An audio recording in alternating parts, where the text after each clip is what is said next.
നമസ്കാരം. Canary islands മൊറോക്കയിൽ നിന്നും വെറും 100 കിലോമീറ്റർ മാത്രം അകലെ ഉത്തര അറ്റ്ലാന്റിക്കിൽ സ്ഥിതി ചെയ്യുന്ന സ്പാനിഷ് ദ്വീപുകളാണ് കനേറി ഐലൻഡ്സ്.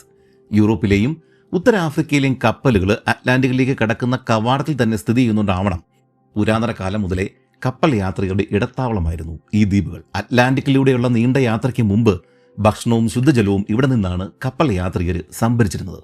അതുകൊണ്ട് തന്നെ പ്രശസ്തരായിട്ടുള്ള പല യൂറോപ്യൻ ആഫ്രിക്കൻ സഞ്ചാരികളും ഈ ദ്വീപുകളിൽ എത്തിയിട്ടുണ്ട്.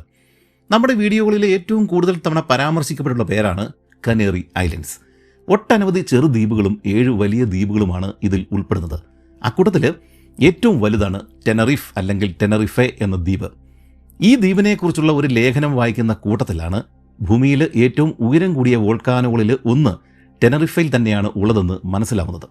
ഇന്നും സജീവമായ ആ അഗ്നിപർവ്വതത്തിൻ്റെ പേര് ടെയ്ഡെ എന്നാണ്. 47,000 ഏക്കർ വിസ്തൃതിയുള്ള വേൾഡ് ഹെറിറ്റേജ് സൈറ്റ് കൂടിയായ ടെയ്ഡെ ദേശീയ ഉദ്യാനത്തിനുള്ളിലാണ് പർവ്വതം സ്ഥിതി ചെയ്യുന്നത്. 1492 ക്രിസ്റ്റഫർ കൊളംബസ് ഇവിടെ എത്തിച്ചേർന്നപ്പോഴേക്കും ടെയ്ഡെ അഗ്നിപർവ്വതത്തിൻ്റെ മുകളിൽ നിന്നും തീയും പുകയും കണ്ടിരുന്നു എന്ന് അദ്ദേഹം രേഖപ്പെടുത്തിയിട്ടുണ്ട്.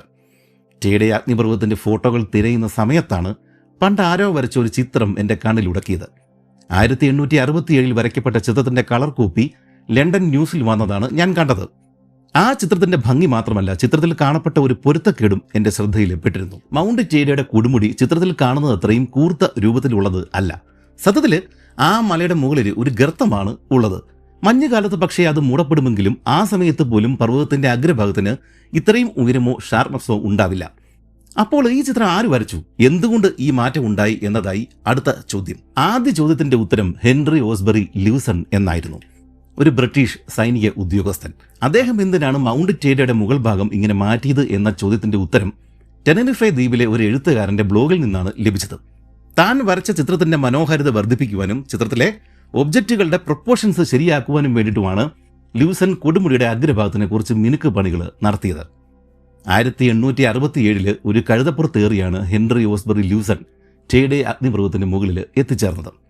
അന്ന് കൊടുമുടിയുടെ മുകളിൽ നിന്നും കണ്ട കാഴ്ച ഒട്ടും ഭംഗി ചോരാതെ തന്നെ അദ്ദേഹം തന്റെ പുസ്തകത്തിൽ വിവരിച്ചിട്ടുണ്ട്. ജംഗിൾ ബുക്കിന്റെ സൃഷ്ടാവായിട്ടുള്ള റഡ്യാർഡ് കപ്ലിങ്ങിന്റെ ഓട്ടോബയോഗ്രഫി ആയിട്ടുള്ള സംതിങ് ഓഫ് മൈസെൽഫിൽ ഹെൻറി ഓസ്ബറി ലൂസനെ പരാമർശിച്ചിട്ടുണ്ട് എന്ന് കണ്ടപ്പോഴാണ് കാലിൽ ചുറ്റിയത് വെറും ചേരയല്ല, മൂർഖനാണ് എന്ന് ഞാൻ തിരിച്ചറിഞ്ഞത്. കാരണം ലൂസൺ ഒരു ആർട്ടിസ്റ്റ് മാത്രമല്ല, ഒരു പട്ടാളക്കാരനും ഒരു ബിഗ് ഗെയിം ഹണ്ടറും കൂടിയാണ്. ഡക്കാൻ പീഠഭൂമിയിൽ 100 കണക്കിന് ഗ്രാമീണരെ വകവരുത്തിയ നരഭോജികളെ ജീവൻ പണയം വെച്ച് വേട്ടയാടിയ ഹെൻറി ഓസ്ബറി ലൂസനെ ആളുകൾ വിളിച്ചിരുന്നത് ഓൾഡ് ശിക്കാരി എന്നാണ്. അതേ തൂലികാനാമത്തിൽ തന്നെയാണ് ലൂസൺ തന്റെ ബുക്കുകളും എഴുതിയിരുന്നത്. So we are going to hunt a man eater with the great old shikari Major Henry Osbury Luson and welcome back to histories.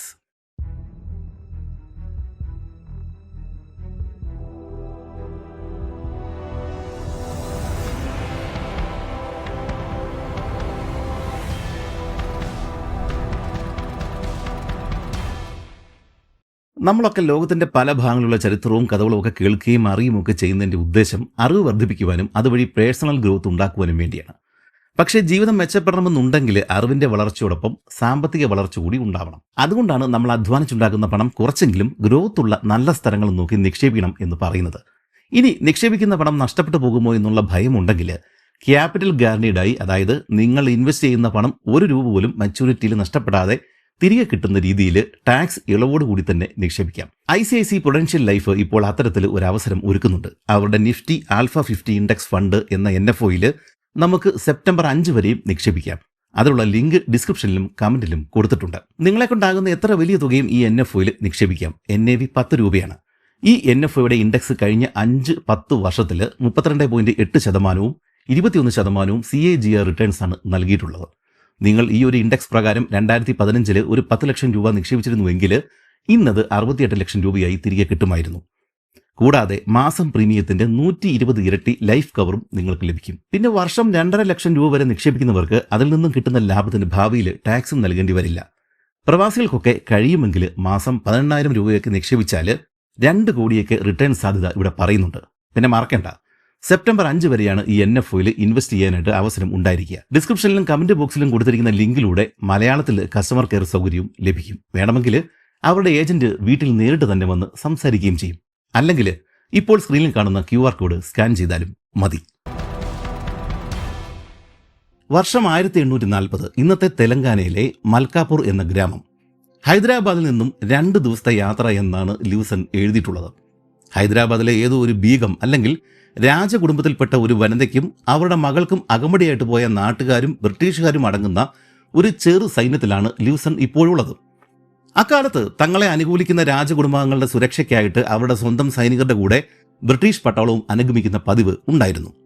ആനകളും കുതിരകളും ഒട്ടകങ്ങളും പല്ലക്കുകളും കാളവണ്ടികളും ഉൾപ്പെടുന്ന അത്യാവശ്യം വലിപ്പമുള്ള ഒരു സംഘമായിരുന്നു അത്. ബീഗത്തെയും മകളെയും അവിടെയുള്ള ഒരു ബംഗ്ലാവിൽ പാർപ്പിച്ച ശേഷം ആളുകൾ അതിന് ചുറ്റുമുണ്ടായിരുന്ന മൈതാനത്താണ് തമ്പടിച്ചത്. ബംഗ്ലാവിനും മൈതാനത്തിനും അപ്പുറം കൊടുങ്കാടായിരുന്നു ഉണ്ടായിരുന്നത്. ചെറിയ കുന്നുകളും പാറക്കെട്ടുകളും കൊടുങ്കാടുകളും നിറഞ്ഞ മൽക്കാപൂർ സുന്ദരമായ ഒരു ഗ്രാമം തന്നെയായിരുന്നു. എന്നാൽ നിശബ്ദമായിട്ടുള്ള ആ കാട്ടുഗ്രാമത്തിൽ ബീഗവും സംഘവും ക്യാമ്പ് ചെയ്തതോടെ അവിടം ആകെ ബഹളമയമായി. ആനകളുടെ ചിഹ്നം വിളികളും ഒട്ടകങ്ങളുടെ കഴുത്തിൽ കെട്ടിയിരിക്കുന്ന മണികളുടെ കിലുക്കവും കുതിരകളുടെയും കാളകളുടെയും ശബ്ദങ്ങളും എല്ലാം കൂടി ചേർന്നപ്പോഴേക്കും ഒരു നാട്ടുചന്തയുടെ പ്രതീതിയാണ് ജനിപ്പിച്ചത്. ഇതിനിടെ ക്യാമ്പിലെ ബ്രിട്ടീഷ് ഉദ്യോഗസ്ഥന്മാർക്ക് വറുത്തു കൊടുക്കുവാൻ വേണ്ടിയിട്ട് അതുവഴി ചിക്കിച്ചെകിഞ്ഞ് നടന്നിരുന്ന ഒരു കോഴിയെ ഓടിച്ചിട്ട് പിടിക്കുവാനായിട്ട് അവരുടെ പാചകക്കാരൻ പുറകെ ഓടുന്നത് കണ്ടിട്ട് ആളുകൾ ഉറക്കെ ചിരിച്ചു. ഈ സംഘത്തിലുണ്ടായിരുന്ന 3 ബ്രിട്ടീഷ് ഉദ്യോഗസ്ഥന്മാരും റാണിയുടെ സ്കോട്ട്ലൻഡുകാരൻ ഡോക്ടറും അവിടെ ഉണ്ടായിരുന്ന ഒരു പുളിമരത്തിന്റെ ചുവട്ടിലാണ് വിശ്രമിച്ചിരുന്നത്. നമ്മുടെ ല്യൂസൺ സാഹിബ് അങ്ങോട്ടേക്ക് എത്തിക്കഴിഞ്ഞപ്പോഴേക്കും തന്നെ ആ ഗ്രാമത്തലവനും അവിടെയുള്ള ആ ഗ്രാമത്തിന്റെ തലവനും അവിടെ എത്തിച്ചേർന്നു. ഒരു ദിവസം മുമ്പ് മാത്രമാണ് ബീഗവും സംഘവും വരുന്ന വിവരം അവർ അറിഞ്ഞതെന്നും അതുകൊണ്ട് തന്നെ കാര്യമായ തയ്യാറെടുപ്പുകൾ നടത്താനായിട്ട് സാധിച്ചില്ല എന്നുമൊക്കെയാണ് ആ ഗ്രാമത്തലവൻ അവരെ അറിയിച്ചത്. എങ്കിലും കുതിരകൾക്കുള്ള ഭക്ഷണവും കുറച്ച് ആടുകളെയും കോഴികളെയും അവർ കരുതിയിട്ടുണ്ടായിരുന്നു. ആകെ കൂടി ആ ഗ്രാമം ഇഷ്ടപ്പെട്ടു പോയ ല്യൂസണ് ആകെ അറിയേണ്ടുന്ന ഒരു കാര്യം ചുറ്റുവട്ടത്തുള്ള കാടുകളിൽ അത്യാവശ്യത്തിന് മൃഗങ്ങളുണ്ടോ എന്നായിരുന്നു. കാട്ടുപോത്തുകളും കടുവകളും കരടികളും പുലികളും മാനുകളും നിറഞ്ഞ കാടുകളായിരുന്നു അവിടെ ഉണ്ടായിരുന്നത്. ഈ ല്യൂസണിന്റെ വിവരണങ്ങളിൽ നിന്നും അക്കാലത്തെ ഇന്ത്യൻ കാടുകളിലെ മൃഗവൈവിധ്യം നമുക്ക് മനസ്സിലാക്കാൻ സാധിക്കും. നിങ്ങൾ നായാട്ടിന് പോകുവാണെങ്കിൽ ഈ കാടുകൾ പരിചയമുള്ള നാട്ടുകാരായിട്ടുള്ള 2 വേട്ടക്കാരെ കൂടി താൻ നൽകാമെന്നും ഗ്രാമത്തലവൻ അവരെ അറിയിച്ചു. കിസ്തിമ, വീരപ്പ ഇതായിരുന്നു അവരുടെ പേരുകൾ. ഇത്രയും കേട്ടതോടെ അവിടെ കുറച്ച് ദിവസങ്ങൾ കൂടി തങ്ങുവാൻ തന്നെ ല്യൂസൺ തീരുമാനമെടുത്തു. കൂടാതെ അവരുടെ കയ്യിലുണ്ടായിരുന്ന ബീറും മദ്യവും തീർന്നു പോയിട്ടുണ്ടായിരുന്നു. അടുത്തുള്ള ഏതെങ്കിലും പട്ടാള ക്യാമ്പിലേക്ക് ആരെയെങ്കിലും പറഞ്ഞു വിട്ടാലും അയാൾ തിരികെ വരുമ്പോഴേക്കും 2-3 ദിവസങ്ങൾ എടുത്തേക്കാം. എന്തായാലും മൽക്കാപൂർ ഗ്രാമത്തിൽ കുറച്ച് ദിവസങ്ങൾ തങ്ങുവാൻ തന്നെ ല്യൂസൺ തീരുമാനിച്ചു. ഇവിടെ തങ്ങുന്ന സമയത്ത് തന്റെ കൂടെ 6ഓളം വേട്ടനായ്ക്കളുടെ കുട്ടികളും ഉണ്ടായിരുന്നതായിട്ട് ല്യൂസൺ എഴുതിയിട്ടുണ്ട്. അതുങ്ങളുടെ അമ്മ നായ മരിച്ചു പോയതുകൊണ്ട് തന്നെ ല്യൂസന്റെ കൂടെയുള്ള ഇന്ത്യൻ ജോലിക്കാരന്റെ ഭാര്യയാണ് അവയെ നോക്കിയിരുന്നത്. ബെഞ്ചാര ഹൗണ്ട് എന്നറിയപ്പെടുന്ന ഒരുതരം നായ്ക്കളായിരുന്നു അത്. ലംബാഡി അഥവാ ബെഞ്ചാര എന്നറിയപ്പെടുന്ന ഇന്ത്യൻ നാടോടി ഗോത്രക്കാർ വളർത്തിയിരുന്ന ഒരുതരം നായ്ക്കളുടെ വർഗ്ഗമാണ് ബെഞ്ചാര ഹൗണ്ട്. യൂറോപ്യൻ നാടോടികളായിട്ടുള്ള റൊമാനികളുമായിട്ട് ബന്ധമുള്ള ആളുകളാണ് ലംബാഡികൾ. മാനുകളെയും മുയലുകളെയും വേട്ടയാടുവാൻ പ്രത്യേകം മിടുക്കുള്ള ബെഞ്ചാര ഹൗണ്ട് ലംബാഡികളുടെ കൂടെ തന്നെ ജീവിച്ച് പ്രത്യേക വർഗ്ഗമായിട്ട് മാറിയതാണ്. ഇവയെ വളർത്തി പരിശീലിപ്പിക്കുവാനായിട്ട് വളരെയധികം ബുദ്ധിമുട്ടാണ് എന്നാണ് പറയപ്പെടുന്നത്. ഇവയെ വളർത്തുവാനായിട്ട് ഒരു പഗോഡയാണ് ല്യൂസൺ കൂടുതലായിട്ട് തന്റെ ജോലിക്കാരന്റെ ഭാര്യയ്ക്ക് കൊടുത്തിരുന്നത് എന്ന് എഴുതിയിട്ടുണ്ട്. വിജയനഗര സാമ്രാജ്യത്തിലും പിന്നീട് ഡച്ചുകാരും ബ്രിട്ടീഷുകാരും ഉപയോഗിച്ചിരുന്ന സ്വർണ്ണ നാണയമാണ് പഗോഡ. 1816 ബ്രിട്ടീഷുകാർ വെള്ളി രൂപ ഔദ്യോഗികമായിട്ട് ഉപയോഗിക്കാൻ തുടങ്ങിയെങ്കിലും പഗോഡ 1840 ഉപയോഗത്തിൽ ഉണ്ടായിരുന്നുവെന്ന് ല്യൂസന്റെ ഈ കുറിപ്പിൽ നിന്നും നമുക്ക് മനസ്സിലാക്കാം. 3.5 രൂപയായിരുന്നു ഒരു പഗോഡ എന്നും അദ്ദേഹം പറയുന്നുണ്ട്. കേരളത്തിൽ വിഗ്രഹക്കാശ്, ഡച്ച് ഡോളർ അഥവാ ലെന്തത്തുട്ട് എന്നൊക്കെയാണ് ഇത് അറിയപ്പെട്ടിരുന്നത്. ഇതിന് പുറമെ ഈ ബെഞ്ചാര ഹൗണ്ട് കൂടാതെ പോളിഗർ ഗ്രേ ഹൗണ്ട് എന്നറിയപ്പെടുന്ന ഇനത്തിലുള്ള നായ്ക്കളും ല്യൂസന്റെ കൂടെ ഉണ്ടായിരുന്നതായിട്ട് അദ്ദേഹം പറയുന്നുണ്ട്. തമിഴ്നാട്ടിലെ തദ്ദേശീയമായിട്ടുള്ള നായവർഗ്ഗങ്ങളെ ഇംഗ്ലീഷുകാർ പൊതുവെ പോളിഗർ ബ്രീഡ് എന്നാണ് വിളിച്ചിരുന്നത്. പ്രശസ്തമായിട്ടുള്ള രാജപാളയം നായ്ക്കളും തേനിയിൽ നിന്നും ഉത്ഭവിച്ച കൊമ്പൈ നായ്ക്കളും തെക്കൻ തമിഴ്നാട്ടിലെ ചെങ്കോട്ട നായ്ക്കളും ഈ കൂട്ടത്തിൽ പെടും. ഇതെല്ലാം തന്നെ കാവൽ നായ്ക്കളും വേട്ടനായ്ക്കളുമാണ്. ഇതിൽ ഒറിജിനൽ ചെങ്കോട്ട നായ്ക്കൾ ഇപ്പോഴില്ല എന്നൊക്കെയാണ് പറയപ്പെടുന്നത്. കൊമ്പൈ നായ്ക്കൾ ചെങ്കോട്ട നായ്ക്കളിൽ നിന്നും ഉത്ഭവിച്ചതാവാനാണ് സാധ്യത. കടുവകളെ വേട്ടയാടുവാൻ വേണ്ടിയിട്ടാണ് ചെങ്കോട്ട നായ്ക്കളെ ഉപയോഗിച്ചിരുന്നത്. 2 ചെങ്കോട്ട നായ്ക്കൾക്ക് ഒരു കടുവയെ കീഴ്പ്പെടുത്താനുള്ള ശേഷി ഉണ്ടായിരുന്നുവെന്നാണ് പറയപ്പെടുന്നത്. 1899 മുതൽ 1805 വരെയും തിരുനെൽവേലിയിലെ പാളയക്കാരൻ രാജവംശവും ബ്രിട്ടീഷുകാരും തമ്മിൽ ഘോര യുദ്ധം നടന്നിരുന്നു. ഈ യുദ്ധത്തിൽ വീരപാണ്ഡ്യ കട്ടബൊമ്മൻ ഉൾപ്പെടെയുള്ള ആളുകൾ ഈ 3 ഇനത്തിലും പെട്ട നായ്ക്കളെ ശത്രുക്കളുടെ മേൽ അഴിച്ചുവിട്ടാണ് ആക്രമണം നടത്തിയിരുന്നത്. പാളയക്കാരർ യുദ്ധങ്ങൾ എന്നറിയപ്പെട്ടിരുന്ന ഈ യുദ്ധങ്ങളെ ബ്രിട്ടീഷുകാർ പോളിഗർ വാർസ് എന്നാണ് വിളിച്ചിരുന്നത്. അതുകൊണ്ടാണ് ഈ യുദ്ധങ്ങളിൽ പങ്കെടുത്ത ഈ 3 നായവർഗ്ഗങ്ങളെയും പൊതുവെ പോളിഗർ ഗ്രേ ഹൗണ്ട് എന്ന് വിളിക്കുന്നത്. ടിപ്പു സുൽത്താൻ ഉൾപ്പെടെ ഉള്ളവർ യുദ്ധങ്ങളിൽ ഇത്തരം നായ്ക്കളെ ഉപയോഗിച്ചിട്ടുണ്ട്. ബ്രിട്ടീഷ് പട്ടാളക്കാരുടെ കുതിരകളുടെ തുട കടിച്ചു പറിക്കുവാൻ വേണ്ടിയിട്ടാണ് കൊമ്പൈ നായ്ക്കളെ പരിശീലിപ്പിച്ചിരുന്നത്. നമ്മുടെ ഈ ലിവ്സൺ സാഹിബിന്റെ കൂടെയുള്ളത് ഈ 3 വർഗ്ഗങ്ങളിൽ ഏതായിരുന്നു എന്ന് നമുക്കിപ്പോഴും ഊഹിക്കാൻ പറ്റില്ല. ലിവ്സണിന് ഇന്ത്യക്കാരായിട്ടുള്ള വേട്ടക്കാരുടെ ഒരു സംഘം തന്നെ അക്കാലത്ത് കൂടെ ഉണ്ടായിരുന്നു. ഏതാണ്ട് 1 ഡസനോളം ആളുകളാണ് ആ സംഘത്തിലുണ്ടായിരുന്നത്. ചിന്നയ്യ എന്നൊരാളായിരുന്നു അവരുടെ നേതാവ്. ലിവ്സണും കൂട്ടുകാരും ഇങ്ങനെ പുളിമരച്ചൂട്ടിൽ സംസാരിച്ചുകൊണ്ടിരിക്കുമ്പോൾ തന്നെ ചിന്നയ്യ മുമ്പ് ഗ്രാമത്തലവൻ പറഞ്ഞ ഇവിടുത്തെ കാടുകൾ പരിചയമുള്ള നാട്ടുകാരായിട്ടുള്ള 2 ശിക്കാരികളെയും കൂട്ടിക്കൊണ്ട് അങ്ങോട്ടേക്ക് കടന്നു വന്നു. ചിന്നയ്യയെ വളരെയധികം പുകഴ്ത്തിയാണ് ലിവ്സൺ എഴുതിയിട്ടുള്ളത്. പല വേട്ടകളിലും അവസാന തീരുമാനം ചിന്നയ്യയോട് ചോദിച്ച ശേഷമാണ് ലിവ്സൺ എടുത്തിരുന്നത്. ലിവ്സണിന് ഏറ്റവും പ്രിയപ്പെട്ട വെസ്ലി റിച്ചാർഡ്സിന്റെ ഡബിൾ ബാരൽ തോക്ക് ചിന്നയ്യയുടെ കയ്യിലാണ് ഉണ്ടായിരുന്നത്. ജിം കോർബറ്റും 1000-ൽ കൂടുതൽ ആനകളെ വകവരുത്തിയ ജെയിംസ് സദർലാൻഡും വെസ്ലി റിച്ചാർഡ്സ് തോക്കുകൾ ഉപയോഗിച്ചിരുന്നവരാണ്. ഈ ചിന്നയ്യയുടെ കൂട്ടത്തിൽ ഇപ്പോഴും വന്നിരിക്കുന്ന നാടൻ ശിക്കാരികളുടെ അരയിൽ ഒരു കഠാരയും തോളില് നാടൻ തോക്കുമായിരുന്നു ഉണ്ടായിരുന്നത്. അക്കാലങ്ങളിൽ ഒരു ഇന്ത്യൻ വേട്ടക്കാരന്റെ ലുക്ക് ഇതാണ്. അരയിൽ കഠാരകളും അല്ലെങ്കിൽ ഈ പറയുന്ന വെടിമരുന്നും അങ്ങനെയുള്ള കാര്യങ്ങളൊക്കെ ഉണ്ടാവും. തോളിൽ ഒരു നാടൻ തോക്കും ഒരു മാച്ചിലൊക്കെ തോക്കും ഉണ്ടാവും. എന്തായാലും നല്ലൊരു വാർത്തയുമായിട്ടാണ് ചിന്നയ്യ ഇപ്പോഴും വന്നിരിക്കുന്നത്. മൽക്കാപൂരിൽ നിന്നും 6.5 കിലോമീറ്റർ അകലെ ബാട്ടസിംഗാരം എന്നൊരു ഗ്രാമത്തിൽ ഒരു നരഭോജി കടുവ വിലസുന്നുണ്ട്. ഇതിനോടകം 100 കണക്കിന് ആളുകളെയാണ് അവൻ വകവരുത്തിയിരിക്കുന്നത്. ഈ നിൽക്കുന്ന കിസ്തിമ എന്ന വേട്ടക്കാരൻ പറയുന്നത് ഇന്നലെ അവൻ ഒരു സ്ത്രീയെ ആക്രമിച്ച് കൊലപ്പെടുത്തി എന്നാണ്. ഇവരെല്ലാം കുറെ മാസങ്ങളായിട്ട് അവനെ പിടികൂടുവാൻ നോക്കിയതാണ്. പക്ഷേ ഇവർക്ക് അവനെ കണ്ടെത്താനായില്ല. അതുമാത്രമല്ല, അവന്റെ ആക്രമണങ്ങൾ ദിനം പ്രതി കൂടി വരികയുമാണ്. ചുരുക്കത്തിൽ നമ്മൾ കുറച്ച് ദിവസങ്ങൾ കൂടി ഇവിടെ തങ്ങിക്കഴിഞ്ഞാൽ ഈ നരഭോജി കടുവ നമ്മുടെ കയ്യിൽ തന്നെ വന്ന് പെടുമെന്ന് എനിക്ക് ഉറപ്പുണ്ട്. കൂടാതെ ഈ 2 വേട്ടക്കാരുടെ സഹായവും നമുക്ക് ലഭിക്കും. ഈ നിൽക്കുന്ന കിസ്തിമയും കൂടെയുള്ള വീരപ്പയും പരിചയസമ്പന്നരായിട്ടുള്ള വേട്ടക്കാരാണ്.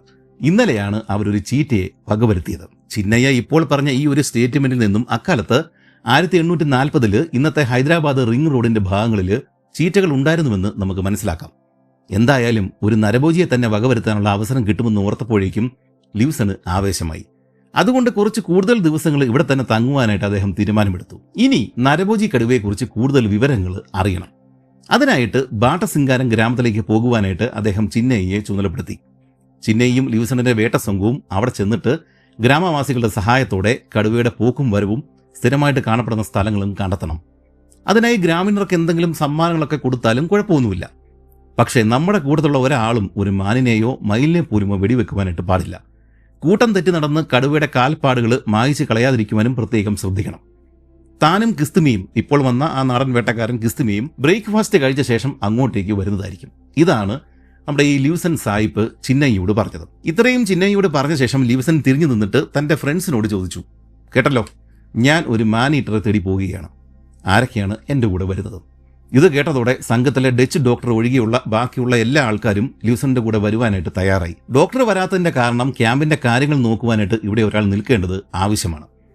പ്രഭാത ഭക്ഷണത്തിന്റെ സമയത്ത് അവർ നരഭോജി കടുവകളുടെ പ്രത്യേകതകളെക്കുറിച്ച് ഒരുപാട് സംസാരിച്ചുവെങ്കിലും ഈ ബാട്ടസിംഗാരത്തിലെ നരഭോജിയെ എങ്ങനെ നേരിടുമെന്നൊന്നും അവർ ചിന്തിച്ചില്ല. ഭക്ഷണം കഴിച്ച ശേഷം അവരെല്ലാം പുറപ്പെടുവാനായിട്ട് തയ്യാറായി. അവർക്കെല്ലാം ഗണ്ണുകളും മറ്റും വഹിക്കുവാനായിട്ട് ഓരോ സഹായികളും കൂടെ ഉണ്ടായിരുന്നു. മറ്റുള്ളവരുടെ കൈകളിൽ നാടൻ തൂക്കുകളും കാട്ടുപന്നിയെ വേട്ടയാടുവാൻ ഉപയോഗിക്കുന്ന കുന്തങ്ങളുമായിരുന്നു ഉണ്ടായിരുന്നത്. നമ്മുടെ നാട്ടുകാരായിട്ടുള്ള ആളുകളുടെ കയ്യിൽ വലിയ നീളമില്ലാത്ത ബോർ സ്പിയർ ഒരു പ്രത്യേക രീതിയിലാണ് നിർമ്മിക്കുക. അഗ്രഭാഗം ഒരു ഇല പോലെ നീണ്ടതായിരിക്കും. പക്ഷേ ഇതിന്റെ തൊട്ട് താഴെ വിങ്സ് അല്ലെങ്കിൽ ലെഗ്സ് എന്നറിയപ്പെടുന്ന എന്ന് വിളിക്കുന്ന ഇരുവശങ്ങളിലേക്കും ലംബമായിട്ട് നിൽക്കുന്ന ഒരു ഭാഗമുണ്ട്. പന്നിയെ കുത്തിക്കഴിഞ്ഞാൽ കുന്തം കൂടുതൽ അകത്തേക്ക് തുളച്ചു കയറുന്നത് തടയുവാനായിട്ട് ഈ ഒരു വിങ്സ് ഉപകരിക്കും. അല്ലെങ്കിൽ കുന്തം അവിടെ തന്നെ തറച്ചിരിക്കുകയും വലിച്ചൂരിയെടുക്കുന്ന സമയം മൃഗം വേട്ടക്കാരനെ ആക്രമിക്കുകയും ചെയ്യും. കൂടാതെ കുത്തിയ ശേഷം പന്നി കൂടുതൽ അരികിലേക്ക് വരാതെ തടഞ്ഞു നിർത്തുവാനും ഈ ഒരു വിങ്സ് ഉപകരിക്കും. ഇതേ സമയം യുദ്ധത്തിന് ഉപയോഗിക്കുന്ന കുന്തമാണെങ്കിൽ ഈ വിങ്സിന് അകത്തേക്ക് ഒരു മടക്കുണ്ടാവും, ഒരു വളവുണ്ടാവും. എതിരാളികളുടെ പരിചയുടെ വശത്ത് കോർത്തു വലിച്ചിട്ട് അത് താഴെ ഇടുവാൻ വേണ്ടിയിട്ടാണ് ഇത് ഉപയോഗിക്കുക. ചുരുക്കത്തിൽ കുന്തങ്ങളുടെ വിങ്സ് നോക്കിയിട്ട് അത് എന്തിനാണ്, ഏത് സാഹചര്യത്തിലാണ് ഉപയോഗിക്കേണ്ടത് എന്ന് നമുക്ക് എളുപ്പം മനസ്സിലാക്കാനായിട്ട് സാധിക്കും. എന്തായാലും ഇത്തരം പന്നിക്കുന്തങ്ങളും നാടൻ തോക്കുകളുമാണ് അന്നത്തെ ഇന്ത്യൻ ശിക്കാരികളുടെ കൈവശം ഉണ്ടായിരുന്നത്. ലിവ്സന്റെ സംഘത്തിൽ നാട്ടുകാരായിട്ടുള്ള വേട്ടക്കാരൻ കിസ്തിമയാണ് ഏറ്റവും മുന്നിൽ നീങ്ങിയിരുന്നത്. ലിവ്സൺ കുതിരപ്പുറത്ത് അയാളുടെ ഒപ്പം ചെന്ന ശേഷം ബാട്ടസിംഗാരത്തിലെ നരഭോജിയെ എങ്ങനെയാണ് വകവരുത്താൻ ഉദ്ദേശിക്കുന്നതെന്ന് അയാളോട് ചോദിച്ചു.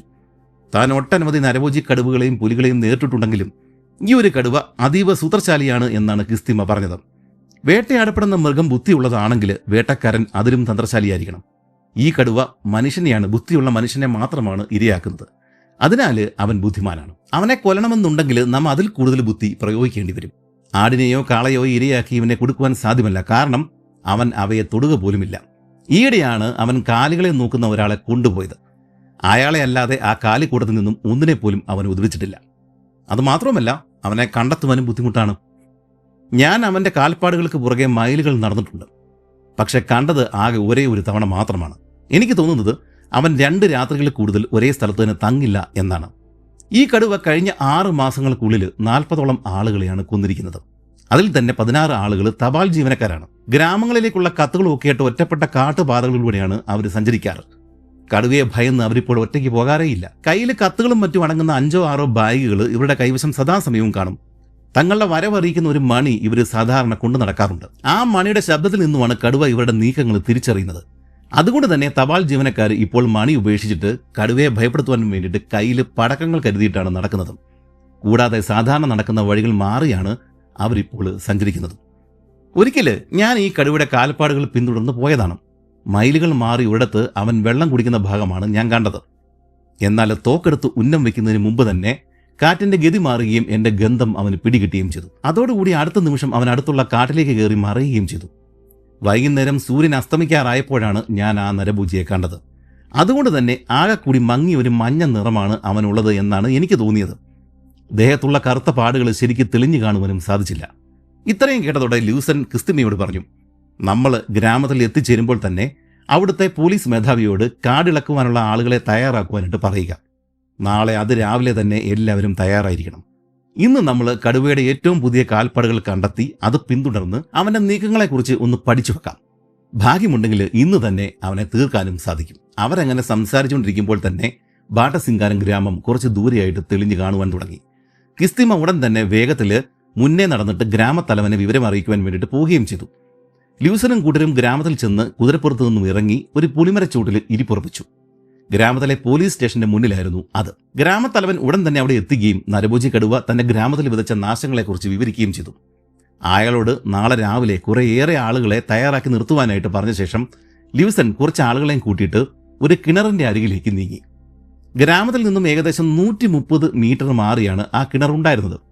കഴിഞ്ഞ ദിവസം വൈകുന്നേരം നേരം ഇരുട്ടുന്നതിന് തൊട്ടു മുമ്പ് വെള്ളം കോരുവാൻ വന്ന ഒരു സ്ത്രീയെ കടുവ പിടികൂടിയത് ഇവിടെ വെച്ചാണ്. ലൂസൻ ആ സ്ഥലം വ്യക്തമായിട്ട് തന്നെ നിരീക്ഷിച്ചു. കിണറിന്റെ ചുറ്റുമുണ്ടായിരുന്ന കടുവയുടെ കാൽപ്പാടുകൾ പിന്നീട് അതുവഴി കടന്നുപോയ ആട്ടിൻകൂട്ടം മായിച്ചു കളഞ്ഞെങ്കിലും കുറച്ച് ദൂരെ മാറി പഗ് മാർക്കുകൾ വ്യക്തമായി തന്നെ കാണാമായിരുന്നു.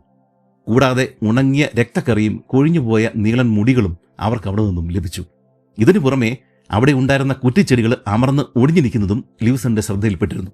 കടുവ സ്ത്രീയെ പിടികൂടുന്നതിന് മുമ്പ് കുറേയേറെ നേരം അവിടെ പതുങ്ങിയിരുന്നിട്ടുണ്ടാവണം. ലൂസൻ ഇങ്ങനെ കാൽപ്പാടുകൾ നോക്കി മുന്നോട്ട് നടന്നു കഴിഞ്ഞപ്പോഴേക്കും വഴിയിൽ രാവിലെ അദ്ദേഹം ഇങ്ങോട്ടേക്ക് പോകുന്ന അദ്ദേഹത്തിന്റെ വേട്ട സംഘത്തിലെ ആളുകളായിട്ടുള്ള ചിന്നയ്യയും കൂട്ടരും അവിടെ നിൽക്കുന്നത് കണ്ടു. അവരും ഇതെല്ലാം കാണുകയും കടുവയുടെ നീക്കങ്ങളെക്കുറിച്ച് ചർച്ച ചെയ്യുകയും ചെയ്തുകൊണ്ടിരിക്കുകയായിരുന്നു. ശേഷം അവരെല്ലാം കൂടി പഗ് മാർക്കുകൾ നോക്കി ഒരുമിച്ച് നടക്കുവാൻ തുടങ്ങി. കടുവ സ്ത്രീയെ പിടികൂടുന്നതിന് മുമ്പ് ഗ്രാമത്തിന് ചുറ്റും കുറഞ്ഞത് 2-3 തവണ വലം വെച്ചതായി അവർക്ക് പിടികിട്ടി. സ്ത്രീയെ പിടികൂടിയ ശേഷം അവൻ കുറച്ച് മാറിയുള്ള ഒരു അരുവിയുടെ തീരത്തേക്കാണ് പോയിരിക്കുന്നത്. അങ്ങോട്ടേക്കുള്ള വഴികളിൽ നരഭോജിയുടെ മുൻകാലുകൾ മണ്ണിൽ കൂടുതൽ ആഴത്തിലാണ് പതിഞ്ഞിരിക്കുന്നത്. അവൻ ആ സ്ത്രീയെ അപ്പോഴും വായിൽ കടിച്ചു പിടിച്ചിരുന്നുകൊണ്ടാണ് അങ്ങനെ സംഭവിച്ചത്. വീണ്ടും കുറച്ച് ദൂരം മുന്നോട്ടേക്ക് നീങ്ങിക്കഴിഞ്ഞപ്പോഴേക്കും ഒരു സ്ഥലത്ത് കടുവ തന്റെ ഇരയെ കുറച്ച് സമയം നിലത്ത് വെച്ചതായിട്ട് ലൂസന് മനസ്സിലായി. കാരണം അവിടെ കൂടുതൽ രക്തക്കറകൾ കാണുന്നുണ്ടായിരുന്നു. കൂടാതെ ആ പാവം സ്ത്രീ അപ്പോഴും മരിച്ചിരുന്നില്ല എന്നും അവർക്ക് പിടികിട്ടി. അവർ കൈകാലുകൾ ഭ്രാന്തമായിട്ട് ചലിപ്പിക്കുകയും വിരലുകൾ കൊണ്ട് മണ്ണിൽ മാന്തുകയും ചെയ്ത പാടുകൾ അവിടെ വ്യക്തമായി തന്നെ കാണാമായിരുന്നു. ഇതിനുശേഷം അരുവിയുടെ തീരത്തുകൂടി നടന്ന കടുവ പിന്നീടാണ് വെള്ളത്തിലേക്ക് ഇറങ്ങിയിരിക്കുന്നത്. ഇവിടെ കാൽപ്പാടുകൾ കണ്ടെത്തുവാനായിട്ട് അവർക്ക് ബുദ്ധിമുട്ടുണ്ടായിരുന്നു. കാരണം വെള്ളം കുടിക്കുവാൻ വന്ന മറ്റ് മൃഗങ്ങളുടെ കാൽപ്പാടുകൾ കടുവയുടെ പഗ് മാർക്കുകളുടെ മുകളിലൂടെ തന്നെയാണ് കടന്നുപോയിരുന്നത്. അക്കൂട്ടത്തിൽ 2 കരടികളുടെയും 1 പുലിയുടെയും കാൽപ്പാടുകളും ഒട്ടേറെ പുള്ളിമാനുകളുടെയും പന്നികളുടെയും കാൽപ്പാടുകളും അവർ തിരിച്ചറിഞ്ഞു. അരുവിയുടെ മറുവശത്ത് ഒരിടത്ത് ഈച്ചകളെ വട്ടം കൂടി പറക്കുന്നത് അവർ കണ്ടു. കടുവ തന്റെ ഇരയെ അവിടെ കുറച്ചു നേരം വെച്ചിട്ടുണ്ടാവണം. കൂട്ടത്തിൽ അവൻ 2 തവണ വെള്ളം കുടിക്കുവാൻ പോയ മാർക്കുകളും അവിടെ വ്യക്തമായിട്ട് കാണുവാൻ സാധിച്ചു. ഇതിനിടയിൽ 1-2 പുള്ളിമാൻ കൂട്ടങ്ങളും ഒരു കൂട്ടം പന്നികളും ഈ ആളുകളുടെ ശബ്ദങ്ങൾ കേട്ടിട്ട് ചിതറി ഓടുന്നുണ്ടായിരുന്നു. അതിനിടെ അപ്രതീക്ഷിതമായിട്ട് ഒരു പെൺകരടിയും 2 കുട്ടികളും വേട്ടക്കാരുടെ മുന്നിൽ പെട്ടെങ്കിലും കടുവയാണ് ലക്ഷ്യം എന്നതിനാൽ അവയെ വെടിവെക്കാനായിട്ട് തുനിഞ്ഞില്ല. ഇതിൽ നിന്നെല്ലാം നമ്മുടെ കാടുകൾ അക്കാലങ്ങളിൽ എത്രമാത്രം മൃഗസമ്പന്നമായിരുന്നുവെന്ന് നമുക്ക് പിടികിട്ടും. കുറച്ചുകൂടി മുന്നോട്ടേക്ക് നടന്നു കഴിഞ്ഞപ്പോഴേക്കും ധാരാളം പുല്ലുകൾ വളർന്നു നിൽക്കുന്ന ഒരു സ്ഥലത്താണ് അവരെത്തിച്ചേർന്നത്. അവിടെ വെച്ച് അരുവി രണ്ടായിട്ട് പിരിയുകയാണ്. ശേഷം അത് വീണ്ടും ഒന്നാകുകയും ചെയ്യുന്നുണ്ട്. അതായത് ഇതിന്റെ ഇടയിൽ ചെറിയൊരു ദ്വീപാണ് ഉള്ളത്. ഇവിടെ വെച്ച് നരഭോജിയുടെ കാൽപ്പാടുകളുടെ മുകളിലൂടെ വേറെ 3 കടുവകളുടെ കാൽപ്പാടുകൾ മറ്റൊരു ദിശയിലേക്ക് പോയിരിക്കുന്നത് ലൂസൻ കണ്ടു. ഒരു തള്ളക്കടുവയും 2 കൂട്ടുകളുമാണ് ഈ വഴി പോയിരിക്കുന്നത്. എങ്കിലും ഇതിനിടയിൽ നരഭോജി കടുവയുടെ കാൽപ്പാടുകൾ അവർക്ക് വ്യക്തമായി തിരിച്ചറിയാൻ സാധിക്കുന്നുണ്ടായിരുന്നു. കുറച്ചുകൂടി മുന്നിൽ മുൾച്ചെടികൾ നിറഞ്ഞ ഒരു കാടായിരുന്നു ഉണ്ടായിരുന്നത്. അതുകൊണ്ട് തന്നെ പിന്നീട് ഒരാൾക്ക് പുറകിൽ മറ്റൊരാൾ എന്ന രീതിയിൽ ഒരു വരിയായിട്ടാണ് അവർ നടന്നിരുന്നത്. ഇത്തരം നടത്തത്തെ ഇന്ത്യൻ ഫയൽ എന്നാണ് അന്ന് വിളിച്ചിരുന്നത്. ഇപ്പോൾ സിംഗിൾ ഫയൽ എന്നാണ് പറയുക. നേറ്റീവ് അമേരിക്കൻസ് പൊതുവെ ഈ രീതിയിലാണ് സംഘമായിട്ട് മുന്നോട്ട് നീങ്ങിയിരുന്നത്. അതുകൊണ്ടാണ് ഈ പേര് വീണതും. തങ്ങളുടെ സംഘബലം ഒറ്റ നോട്ടത്തിൽ ശത്രുക്കൾക്ക് പിടികിട്ടാതിരിക്കുവാൻ വേണ്ടിയിട്ടാണ് അവർ ഈ രീതിയിൽ നീങ്ങിയിരുന്നത്. കൂടാതെ മലഞ്ചെരുവുകളിലും ഇടതുറന്ന കാട്ടിലൂടെയൊക്കെ വലിയ സൈന്യങ്ങൾക്ക് ഈ രീതിയിൽ നീങ്ങുവാൻ സാധിക്കും. എന്നാൽ ഈ രീതിക്ക് അതിൻ്റെതായ കുറവുകളുമുണ്ട്. ലൂസറും സംഘവും സിംഗിൾ ഫയലായിട്ട് മുന്നേറുന്ന സമയം വഴിയിലെ മുള്ളുകളിൽ തുണിയും മുടിനാരുകളും ഉടക്കിക്കിടക്കുന്നത് അവർ കണ്ടിരുന്നു. കടുവ സ്ത്രീയുടെ ശരീരവും കൊണ്ട് ഈ വഴി വന്നിട്ടുണ്ട് എന്നവർക്ക് ഉറപ്പായി. ചുറ്റിനും വല്ലാത്തൊരു ഗന്ധം പരന്നതോടെ ലൂസൻ കൂടെയുള്ളവരോട് തൂക്കുകൾ തയ്യാറാക്കി സജ്ജരാകുവാനായിട്ട് നിർദ്ദേശിച്ചു. ചിന്നയ്യ ഉടൻ തന്നെ ലൂസന്റെ 2ാം തൂക്കുമായിട്ട് അരികിൽ തന്നെ നിലയുറപ്പിച്ചു. രംഗസ്വാമി എന്ന ആളോട് ഏറ്റവും മുന്നിൽ മുള്ളുകൾ വെട്ടിമാറ്റിക്കൊണ്ട് നീങ്ങുവാനായിട്ട് ചിന്നയ്യ പറയുകയും ചെയ്തു. ഒരു തരത്തിലുമുള്ള ശബ്ദവും ഇനി ഉണ്ടാക്കുവാനായിട്ട് പാടില്ല. ഭക്ഷിക്കുകയോ വിശ്രമിക്കുകയോ ചെയ്യുന്ന ഒരു നരഭോജി കടുവ എപ്പോൾ വേണമെങ്കിലും ഇനി മുന്നോട്ടുള്ള വഴികളിൽ പ്രതീക്ഷിക്കാം. പിന്നീടുണ്ടായ കനത്ത നിശബ്ദതയിൽ നിന്നും തൻ്റെ കൂടെയുള്ളവർ, നാട്ടുകാരും ബ്രിട്ടീഷുകാരും നന്നായിട്ട് ഭയന്നിട്ടുണ്ട് എന്ന് ലൂസന് മനസ്സിലായി. ഇത്രയ്ക്കും നിശബ്ദമായിട്ട് നീങ്ങിയാൽ മുന്നേ നടക്കുന്ന രംഗസ്വാമി കടുവയുടെ ദേഹത്ത് കയറി ചവിട്ടുമെന്ന് ഉറപ്പാണ്. എന്നാൽ ഇതിനിടെ പുറകിൽ ഒരാളുടെ ഞരക്കം കേട്ട് എല്ലാവരും ഒന്ന് ഞെട്ടി. മുള്ളുകൾ നിറഞ്ഞ വള്ളികൾ ദേഹത്ത് ഉരസിക്കഴിഞ്ഞപ്പോഴേക്കും ഗ്രാമീണരിൽ ഒരാൾ വേദന കൊണ്ട് കരഞ്ഞു പോയതാണ്. ഇതിൻ്റെ കൂടെ മ്ലാവിൻ്റെ കുരയ്ക്കുന്നത് പോലുള്ള ഒരു ശബ്ദവും കേട്ടതോടെ ലൂസന് ഒരു കാര്യം ഉറപ്പായി. കടുവയല്ല, മറ്റെന്തോ ആണ് മുന്നിൽ തങ്ങളെയും കാത്തിരിക്കുന്നത്. 1-2 മിനിറ്റുകൾ കഴിഞ്ഞപ്പോഴേക്കും എന്തോ ഒന്ന് കടിച്ചു പൊട്ടിക്കുന്നത് പോലെയുള്ള ഒരു ശബ്ദം കേട്ടു. അതോടുകൂടി എല്ലാവരും നടത്തം നിർത്തുവാനായിട്ട് ചിന്നയ്യ ആംഗ്യം കാണിച്ചു. എല്ലുകൾ തകരുന്ന ശബ്ദമായിരുന്നു അത്. കൂടുതൽ ചെറിയ മുരൾച്ചകളും കേൾക്കുന്നുണ്ട്. ചിന്നയ്യ ഉൾപ്പെടെയുള്ളവരുടെ കണ്ണുകൾ തിളങ്ങുന്നത് ലൂസൻ ശ്രദ്ധിച്ചു. പക്ഷേ മുന്നിലുള്ളത് കടുവയല്ല എന്ന് ലൂസന്റെ മനസ്സ് മന്ത്രിച്ചുകൊണ്ടേയിരുന്നു. അവസാനം അവർ കുറച്ച് തുറസായ ഒരു സ്ഥലത്ത് എത്തിച്ചേർന്നു. അവിടെ ഒരു വശത്ത് കൂട്ടിനൊരു കറുത്ത പാറ നിൽപ്പുണ്ടായിരുന്നു. അതിനു ചുറ്റിനും ഇടതുറന്ന കാടായിരുന്നു ഉണ്ടായിരുന്നത്. ആ പാറയുടെ ഒരു വശത്തേക്ക് നോക്കിയപ്പോഴേക്കുമാണ് അവർ മുമ്പ് കേട്ട ശബ്ദത്തിന്റെ ഉറവിടം എന്തായിരുന്നുവെന്ന് മനസ്സിലായത്. 2 കുറുക്കന്മാരെ അവിടെ ഇരുന്ന് മാംസം കടിച്ചു പറിക്കുന്നുണ്ടായിരുന്നു. അതൊരു മനുഷ്യന്റെ ശരീരഭാഗമാണെന്ന് ലൂസന് പെട്ടെന്ന് തന്നെ പിടികിട്ടി. മനുഷ്യരുടെ കാൽപ്പനമാറ്റം കേട്ടതോടെ കുറുക്കന്മാർ പെട്ടെന്ന് തന്നെ അവിടെ നിന്നും ഓടിപ്പോയി കളഞ്ഞു. ചുറ്റിനും നോക്കിയ ലൂസൻ സാഹിബിന് തങ്ങൾ എത്തിപ്പെട്ടിരിക്കുന്ന സ്ഥലം ഏതാണെന്ന് മനസ്സിലാക്കുവാനായിട്ട് അധികം ബുദ്ധിമുട്ടൊന്നും ഉണ്ടായില്ല. 4 പാടും ചിതറിക്കിടക്കുന്ന എല്ലിൻ കഷ്ണങ്ങൾ, അതെല്ലാം തന്നെയും മനുഷ്യരുടേത് മാത്രമാണ്. മാൻ ഈറ്റർ ആളുകളെ കൊന്ന ശേഷം വലിച്ചിഴച്ചുകൊണ്ട് വന്ന് ഭക്ഷിക്കുന്ന ശവപ്പറമ്പാണ് ഇത്. അവൻ ഇപ്പോൾ സ്ഥലത്തില്ല. അതുകൊണ്ടാണ് കുറുക്കന്മാര് അവൻ മിച്ചം വെച്ചത് ഭക്ഷിക്കുവാനായിട്ട് എത്തിയത്. അവരൊരു ഞെട്ടലോടെ ആ സ്ഥലം പൂർണ്ണമായിട്ടും പരിശോധിച്ചു. ചിതറിക്കിടക്കുന്ന എല്ലും കഷ്ണങ്ങളും പകുതി ഭക്ഷിച്ച മാംസഭാഗങ്ങളും ഹതഭാഗരായിട്ടുള്ള 23 വ്യത്യസ്ത ആളുകളുടേതാണ് എന്ന് ലൂസന് പിടികിട്ടി. അക്കൂട്ടത്തിൽ ആണുങ്ങളും പെണ്ണുങ്ങളുമുണ്ട്. തലമുടിയും വളകളും മാലകളും വെള്ളി ആഭരണങ്ങളും പല സ്ഥലങ്ങളിലായിട്ട് ചിതറിക്കിടക്കുകയാണ്. അക്കൂട്ടത്തിൽ വലിയ 2 വളകൾ കടുവ തലേന്ന് പിടികൂടിയ സ്ത്രീയുടേതാണ് എന്ന് കൂട്ടത്തിലുണ്ടായിരുന്ന ഒരു ഗ്രാമീണൻ തിരിച്ചറിയുകയും ചെയ്തു. അവിടെ നിന്നും കിട്ടിയ ഒരു കഠാര തനിക്കറിയാവുന്ന ഒരു തപാൽ ജീവനക്കാരൻ്റെതാണ് എന്ന് കറുപ്പയ്ക്ക് പിടികിട്ടി. ഏതാണ്ട് 1 മാസം മുമ്പാണ് അയാളെ കാണാതായത്. ദുർഗന്ധം വമിക്കുന്ന ആ ഭൂമിയിൽ ഇനിയും തുടരുവാൻ സാധ്യമല്ലാത്തതിനാൽ പെട്ടെന്ന് തന്നെ മടങ്ങുവാൻ ലൂസൻ ആളുകളോട് നിർദ്ദേശിച്ചു. നരഭോജി ഒരുപക്ഷെ എവിടെയെങ്കിലും മറഞ്ഞിരുന്നുകൊണ്ട് നമ്മെ നോക്കുന്നുണ്ടാവാം. അതിനാൽ തന്നെ ഇന്നത്തെ ദിവസം അവനെ പിടികൂടുവാൻ സാധിക്കുകയുമില്ല. അതുകൊണ്ട് മരണപ്പെട്ട ആളുകളുടെ തുണികളും ആഭരണങ്ങളും പെറുക്കിയെടുക്കുവാനായിട്ട് ലൂസൻ ഗ്രാമീണരോട് പറഞ്ഞു. അതെല്ലാം തിരികെ ചെന്ന് ഗ്രാമത്തലവനെ ഏൽപ്പിക്കണം. അയാളത് അവരുടെ ബന്ധുക്കളെ ഏൽപ്പിക്കുകയും അവർക്ക് എന്തെങ്കിലും ചടങ്ങുകളൊക്കെ ചെയ്യുവാനുണ്ടെങ്കിൽ അത് ചെയ്യുവാനും സാധിക്കും. തൻ്റെ വേട്ടക്കാരോട് ഇന്നത്തെ രാത്രിയിൽ ബാട്ടസിംഗാരത്തിൽ തന്നെ തങ്ങുവാനാണ് ലൂസൻ നിർദ്ദേശിച്ചത്. എങ്കിൽ മാത്രമേ നാളെ രാവിലെ നടത്തുവാൻ ഉദ്ദേശിക്കുന്ന കാടിളക്കൽ പരിപാടിക്ക് വേണ്ടത്ര ആളുകളെ കൂട്ടുവാനായിട്ട് സാധിക്കുകയുള്ളൂ.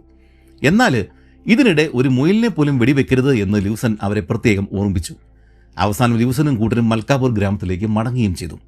സൂര്യൻ അസ്തമിക്കുന്നതിന് തൊട്ടു മുമ്പാണ് അവർ തിരികെ എത്തിയത്. ശേഷം എല്ലാവരും അവരവരുടെ ടെന്റുകളിലേക്ക് പോവുകയും കുളിച്ച് വൃത്തിയാകുകയും ചെയ്തു. അത്താഴത്തിന് സമയത്ത് തങ്ങൾ ഇന്ന് നരഭോജിയുടെ താവളം കണ്ടെത്തിയെന്ന് പറഞ്ഞപ്പോഴേക്കും ഡച്ച് ഡോക്ടർക്ക് ആവേശമായി. അയാൾ ഈ കൂട്ടത്തിൽ വന്നിരുന്നില്ലല്ലോ. അതുകൊണ്ട് തന്നെ നാളെ നടക്കുന്ന കാടിളക്കൽ പരിപാടിക്ക് താൻ ഉറപ്പായും കാണുമെന്ന് അയാൾ ലൂസനോട് പറയുകയും ചെയ്തു. പിറ്റേ ദിവസം പ്രഭാതത്തിന് തൊട്ടു മുമ്പ് തന്നെ എല്ലാവരും ലൂസന്റെ കൂടാരത്തിൽ സമ്മേളിച്ചു. അവരുടെ കൂടെ ബ്രിട്ടീഷുകാരും ഇന്ത്യൻ സൈനികരുമായിട്ട് ഏതാണ്ട് 80ഓളം ആളുകളാണ് ഉണ്ടായിരുന്നത്. ഏതാണ്ട് അതിന്റെ ഇരട്ടിയോളം ഗ്രാമീണരും തങ്ങളുടെ നാടൻ തോക്കുകളും മറ്റുമായിട്ട് എന്തിനും തയ്യാറായി എത്തിച്ചേർന്നു. തോക്കുകൾ കൂടാതെ മൃഗങ്ങളെ കാട്ടിൽ നിന്നും ഭയപ്പെടുത്തി പുറത്തു ചാടിക്കാനുള്ള ചെണ്ടകളും ഡ്രമ്മുകളും കുഴലുകളും അവർ കൂടെ കരുതിയിട്ടുണ്ടായിരുന്നു. ഇക്കൂട്ടത്തിൽ ഡാപ്പു എന്നറിയപ്പെടുന്ന ഡ്രമ്മുകളാണ് അക്കാലത്ത് കൂടുതലായും ഉപയോഗിച്ചിരുന്നത്. നമ്മുടെ നാട്ടിൽ നമ്മൾ തപ്പ് മേളം അല്ലെങ്കിൽ തപ്പ് എന്ന് വിളിക്കുന്ന അതേ ഡ്രമ്മ് തന്നെയാണ് ഇവർ ഡാപ്പു, താപ്പു എന്നൊക്കെ വിളിക്കുന്നത്. രണ്ടും ഏതാണ്ട് ഒരേ രീതിയിലാണ് ഉണ്ടാക്കുന്നതെങ്കിലും ഈ ആന്ധ്രാപ്രദേശിലും തെലങ്കാനയിലും ഉണ്ടാക്കുന്ന ദാപ്പു അല്ലെങ്കിൽ തപ്പ് എന്ന് പറയുന്ന ആ ഒരു ഡ്രമ്മിന്റെ മേക്കിംഗ് കുറച്ച് വ്യത്യസ്തമാണ്. പുളിയുടെയോ വേപ്പിന്റെയോ കമ്പ് കൊണ്ടാണ് ഇതിന്റെ ഫ്രെയിം നിർമ്മിക്കുന്നത്. ആവര എന്നൊരു ചെടിയുണ്ട്. തെലങ്കാനയുടെ ഔദ്യോഗിക പുഷ്പമാണ് ഇത്. ഇതിന്റെ തൊലിയാണ് ഫ്രെയിമിനെ പൊതിഞ്ഞ് കെട്ടുന്നത്. ആവരയുടെ തൊലി ബലമായിട്ട് ഫ്രെയിമിൽ പറ്റിപ്പിടിച്ചിരിക്കുവാൻ വേണ്ടിയിട്ട് പുളിങ്കുരു കൊണ്ട് ഉണ്ടാക്കിയ പശയാണ് തേച്ച് പിടിപ്പിക്കുന്നത്. ശേഷം നൂലുകൊണ്ട് ഇത് കെട്ടി ഉറപ്പിക്കും. മൃഗത്തൊലിയാണ് ഡ്രമ്മിനായിട്ട് ഉപയോഗിക്കുന്നത്.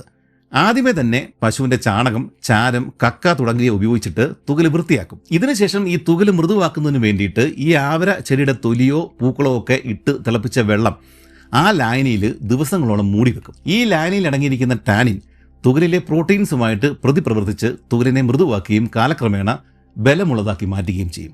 ശേഷം ഈ തൊലി ഡ്രമ്മിന്റെ ഫ്രെയിമിൽ വലിച്ചു കെട്ടും. അവസാനം ഈ ഡ്രം മുഴുവനുമായിട്ട് തീയിൽ കാണിച്ചിട്ടൊന്ന് വാട്ടിയെടുക്കും. തൊലി ഡ്രമ്മിന്റെ ഫ്രെയിമിൽ ഒട്ടിപ്പിടിച്ചിരിക്കുവാൻ വേണ്ടിയിട്ടാണ് ഇങ്ങനെ ചൂടാക്കുന്നത്. ഡാപ്പു ഡ്രമ്മുകൾ ഇത്തരത്തിലാണ് അവർ നിർമ്മിച്ചിരുന്നത്.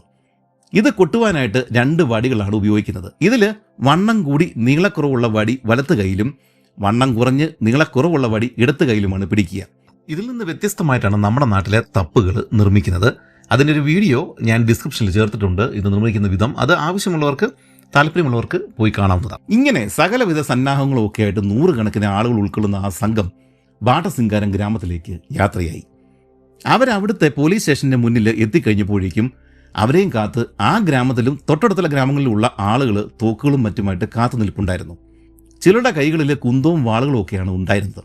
ലിവ്സൺ ആൾക്കൂട്ടത്തിന്റെ ഏതാണ്ട് ഒത്ത നടുവിൽ നിന്നുകൊണ്ട് ഓരോരുത്തരും ഇനി എന്താണ് ചെയ്യേണ്ടത് എന്ന് ഉറക്കെ വിശദീകരിച്ചു. ഏതാണ്ട് 6.5 കിലോമീറ്റർ ചുറ്റളവിലുള്ള വനമാണ് വളയുവാനായിട്ട് പോകുന്നത്. ഇതിനുള്ളിൽ നരഭോജിയെ അടുത്ത കാലത്ത് കണ്ട സകല സ്ഥലങ്ങളും ഉൾപ്പെടും. 6.5 കിലോമീറ്റർ എന്നത് വനത്തിന്റെ ഒരു വശം മാത്രമാണ്.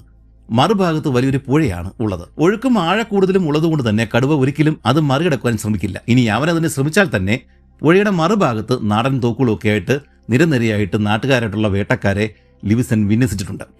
അവർ നരഭോജിയെ പുഴയിലിട്ട് തന്നെ വെടിവെച്ച് തീർത്ത് കളയും. പുഴയുടെ ഇക്കരെയുള്ള 6.5 കിലോമീറ്റർ വനത്തിന്റെ ഒരു ഭാഗത്ത് ചങ്ങല പോലെ ആയുധങ്ങളൊക്കെ ആയിട്ട് നിരനിരയായിട്ട് നിൽക്കുന്ന നാട്ടുകാരെ നിയന്ത്രിക്കുന്നതിന് വേണ്ടിയിട്ട് ലിവ്സൺ തന്റെ കൂടെ ഉണ്ടായിരുന്ന ഇംഗ്ലീഷുകാരെ ചുമതലപ്പെടുത്തി. ഡച്ച് ഡോക്ടർ ലിവ്സന്റെ കൂടെ തന്നെയാണ് നിൽക്കേണ്ടത്. ലിവ്സന്റെ ഹണ്ടേഴ്സ് ഗാങ് അദ്ദേഹത്തിന്റെ കൂടെ തന്നെയാണ് വേട്ടയാടുവാനായിട്ട് ഈ കാട്ടിലേക്ക് പോകുന്നത്. ലിവ്സന്റെ പദ്ധതി ഇതാണ്. ഇന്നലെ കണ്ട നരഭോജിയുടെ മട ഉൾപ്പെടുന്ന 6.5 കിലോമീറ്റർ വനഭാഗം 4 വശങ്ങളിൽ നിന്നും വളയുക. നാട്ടുകാർ ഒച്ച വെച്ചും ചെണ്ട കുട്ടിയും കുഴലൂതിയും ഒക്കെ കാടാകെ ഇളക്കി മറിക്കും. ലിവ്സണും ഡോക്ടറും അദ്ദേഹത്തിന്റെ വേട്ടക്കാരുടെ ഗ്യാങ്ങും ഈ സമയം വനത്തിന്റെ ഉള്ളിലേക്ക് നീങ്ങും. ശബ്ദം കേട്ട് പരിഭ്രാന്തിയോടെ ഓടി വരുന്ന മൃഗങ്ങൾക്കിടയിൽ ആ നരഭോജി ഉണ്ടാവുമെന്നാണ് ഇദ്ദേഹത്തിന്റെ കണക്കുകൂടൽ. ഇതുപോലെ കാടിളക്കി മൃഗങ്ങളെ വേട്ടക്കാരുടെ നേർക്ക് ആട്ടിപ്പായിച്ച് പിടികൂടുന്ന രീതി ഇന്ത്യയുടെ പല ഭാഗങ്ങളിലും പണ്ട് മുതലേ നിലവിലുണ്ടായിരുന്ന ഒന്നാണ്. ഇവിടെ പക്ഷേ ലിവ്സൺ മറ്റൊരു പ്രശ്നം നേടുന്നുണ്ട്. മുള്ളുകൾ നിറഞ്ഞ കാടായതുകൊണ്ട് തന്നെ നാട്ടുകാർക്കും വേട്ടക്കാർക്കും കാടിന്റെ ഉള്ളിലേക്ക് കൂടുതൽ കയറാനോ അങ്ങനെ കാടിളക്കുവാനോ വെടിവെക്കുവാനോ സാധിക്കില്ല. അതുകൊണ്ട് ആളുകളുടെ കൈകളിൽ ഏറുപടക്കങ്ങളും മറ്റും കരുതുവാനും ലിവ്സൺ നിർദ്ദേശിച്ചിട്ടുണ്ടായിരുന്നു. ഏതാണ്ട് 1 മണിക്കൂറിനകം നദിക്ക് അപ്പുറവും ഇപ്പുറമുള്ള സകല ആളുകളും അവരവരുടെ സ്ഥലങ്ങളിൽ തയ്യാറായിട്ട് സജ്ജരായി നിൽക്കുകയാണ് എന്ന് സന്ദേശവാഹകർ ലിവ്സനെ അറിയിച്ചു. ഉടൻ തന്നെ ഒരാൾ അത്യുച്ചത്തിൽ കൊമ്പൂതി തുടങ്ങി. അതിന് മറുപടിയായിട്ട് കാടിന്റെ മറ്റ് ഭാഗങ്ങളിൽ നിന്നും ചെണ്ടടികളും പടക്കങ്ങളും പൊട്ടിത്തുടങ്ങി. അങ്ങനെ അതിഭീകരമായിട്ടുള്ള കാടിളക്കൽ ആരംഭിക്കുകയാണ്. ഇതെല്ലാം കേട്ടിട്ടും കണ്ടിട്ടും ആവേശഭരിതനായി പോയ ഡച്ച് ഡോക്ടർ അത്യുച്ചത്തിൽ അലറിക്കൊണ്ട് തന്റെ തോക്കുമായിട്ട് മുന്നോട്ടേക്ക് കുതിച്ചു. അയാൾ അപ്പോഴുണ്ടാക്കിയ തരം ശബ്ദം ലിവ്സൺ അതിനു മുമ്പ് ജീവിതത്തിൽ കേട്ടിട്ടുണ്ടായിരുന്നില്ല. ശ്വാസം എടുക്കാൻ സാധിക്കാതെ വന്നു കഴിഞ്ഞപ്പോൾ മാത്രമാണ് അയാൾ നിശബ്ദനായത്. ഇതിനിടെ ശബ്ദവും ബഹളങ്ങളും കേട്ട് കാട് അവിടെയും ഇവിടെയുമായിട്ട് അനങ്ങി തുടങ്ങിയിട്ടുണ്ടായിരുന്നു. വിരണ്ടുവരുന്ന ഏതെങ്കിലും ഒരു മൃഗം എപ്പോൾ വേണമെങ്കിലും മുന്നിൽ പ്രത്യക്ഷപ്പെടാം. 4 വശങ്ങളിൽ നിന്നും ചെടികളും ചില്ലുകളും പൊട്ടി ഒടിയുന്ന ശബ്ദങ്ങൾ കേട്ടു തുടങ്ങിയിട്ടുണ്ട്. മയിലുകൾ കൂട്ടം കൂട്ടമായിട്ട് ചിറകടിച്ചുയരുകയാണ്.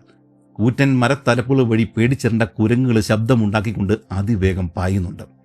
ഒരു പന്നിക്കൂട്ടമോ മാൻപറ്റമോ എപ്പോൾ വേണമെങ്കിലും മുന്നിൽ പ്രത്യക്ഷപ്പെടാം.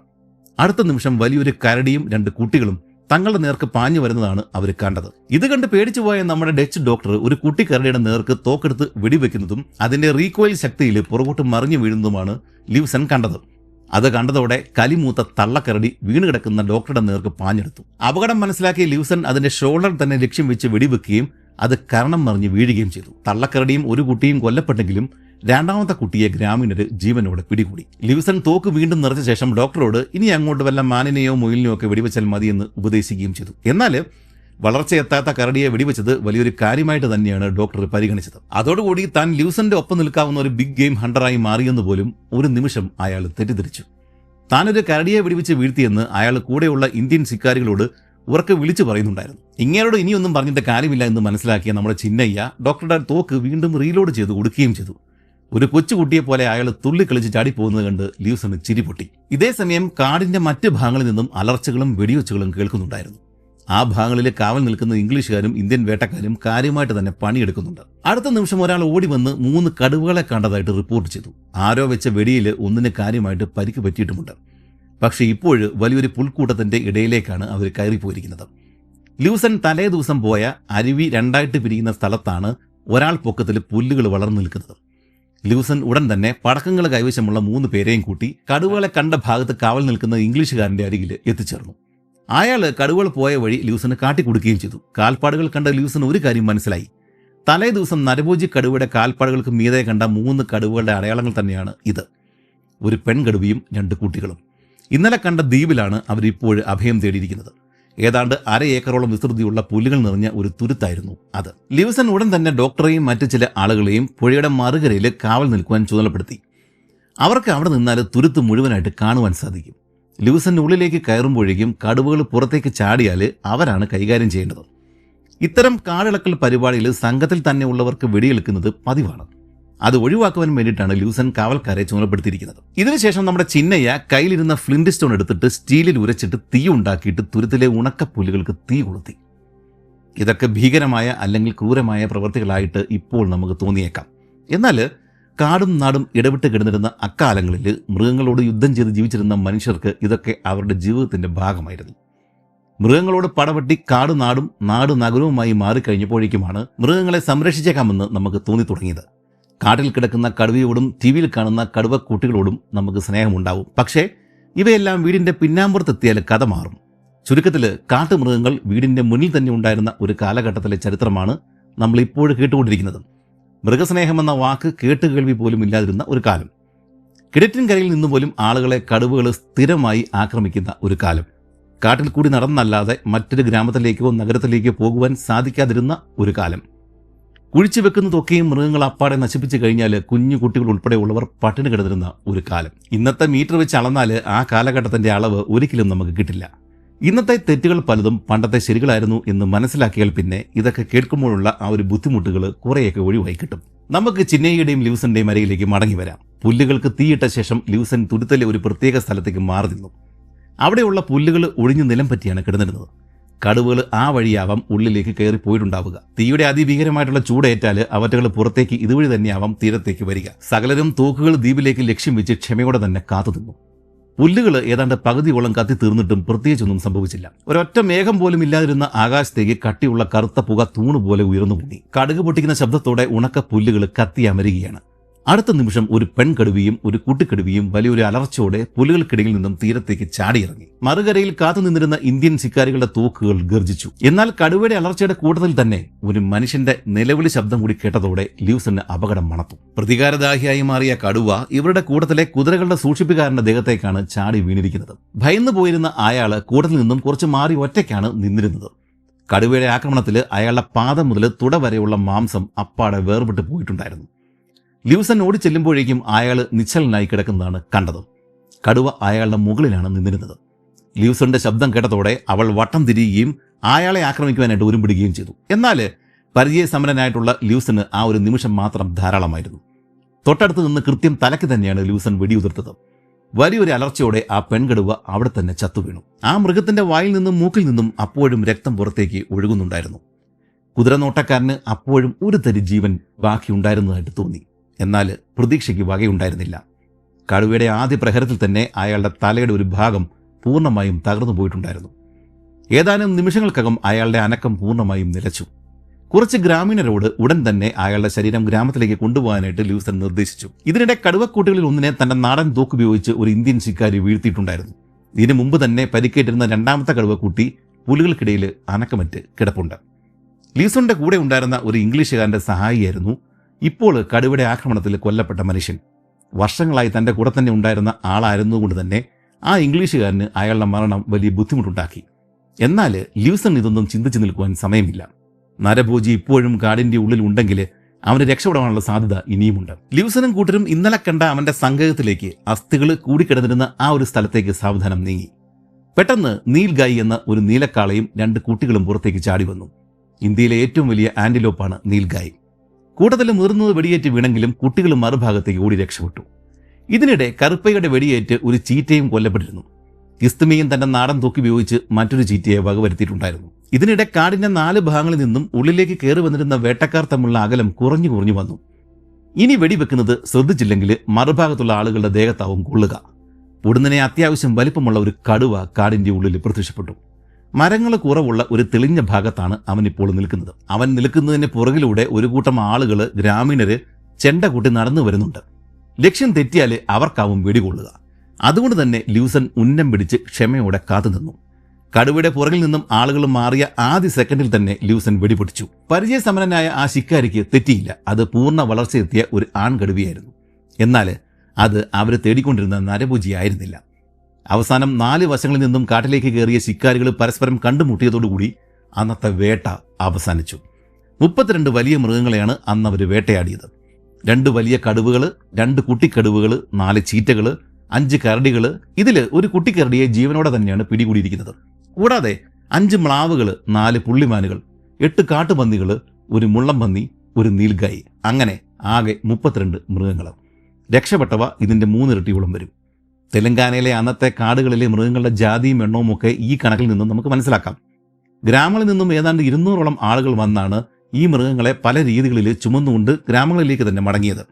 ലൂസന്റെ വേട്ടക്കാർ മുന്നേ നടന്ന് ചെടികൾ വെട്ടിമാറ്റി വഴിയൊരുക്കിയ ശേഷമാണ് മൃഗങ്ങളെ വഹിച്ചുകൊണ്ട് ആളുകൾക്ക് ആ കാട്ടിൽ നിന്നും പുറത്തേക്ക് കടക്കുവാൻ സാധിച്ചത്.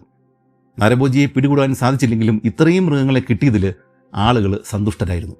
ഡ്രമ്മുകൾ കുട്ടിയും പടക്കം പൊട്ടിച്ചും ആഘോഷമായിട്ടാണ് ആ സംഘം തിരികെ ബാട്ടസിംഗാൻ ഗ്രാമത്തിൽ എത്തിച്ചേർന്നത്. ഗ്രാമത്തലവൻ പുറത്തിറങ്ങി വന്ന് കടുവയുടെ മീശ മുറിച്ചെടുത്ത ശേഷം അത് കത്തിക്കുകയും എന്തൊക്കെയോ ഉരുവിടുകയും ചെയ്തു. ലൂസന് ഇത്തരം ആചാരങ്ങൾ, അന്നത്തെ കാലത്തുണ്ടായിരുന്ന ഇത്തരം ആചാരങ്ങൾ പൂർണ്ണമായിട്ട് മനസ്സിലാക്കാൻ സാധിച്ചില്ല എന്ന് അദ്ദേഹത്തിന്റെ കുറിപ്പുകളിൽ നിന്ന് നമുക്ക് മനസ്സിലാക്കാം.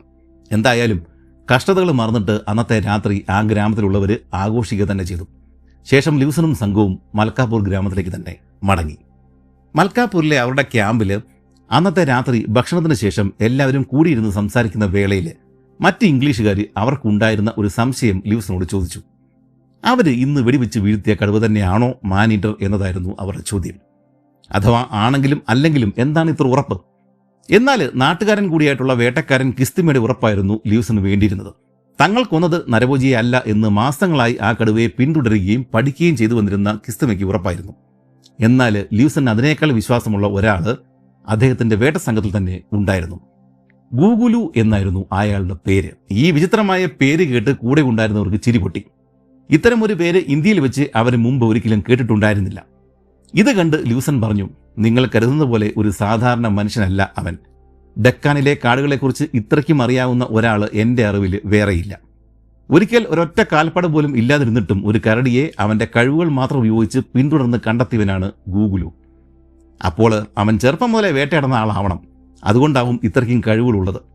പക്ഷേ അവൻ്റെ ഭാഷ ഞങ്ങൾക്ക് പിടികിട്ടുന്നില്ല. അവൻ എവിടെയുള്ള ആളാണ്? കൂടെയുള്ളവർക്ക് ആകെ കൂടി ആകാംക്ഷയായി. ലൂസൻ പറഞ്ഞു, അതിൻ്റെ കാരണം ഗൂഗുലു ഒരു ഗ്രാമവാസിയല്ല, അതുകൊണ്ടാണ്. പിന്നെ അവൻ എന്താണ്? ഇത് കേട്ട് ലൂസൻ പതുക്കെ ചാരിയിരുന്നു. നിങ്ങൾ ഇതുവരെയും കേട്ടിരിക്കാൻ ഒരു സാധ്യതയുമില്ലാത്ത ഒരു വിചിത്ര സംഭവമാണ് ഇനി ഞാൻ നിങ്ങളോട് പറയുവാൻ പോകുന്നത്. അത് നടന്നത് 5 വർഷങ്ങൾക്ക് മുമ്പാണ്. ഗൂഗുലു ആരാണെന്നും അവൻ്റെ വിചിത്രമായ കഥ എന്താണെന്നും നമുക്ക് അടുത്ത വീഡിയോയിൽ കാണാം. അവസാനമായിട്ട് വീഡിയോയുടെ തുടക്കത്തിൽ പറഞ്ഞ നിക്ഷേപ അവസരത്തെക്കുറിച്ച് ഒന്നുകൂടി ഓർമ്മിപ്പിക്കുന്നു. സെപ്റ്റംബർ 5 വരെയാണ് നിങ്ങൾക്ക് ആ NFOയിൽ ഇൻവെസ്റ്റ് ചെയ്യാനായിട്ട് അവസരം ഉണ്ടായിരിക്കുക.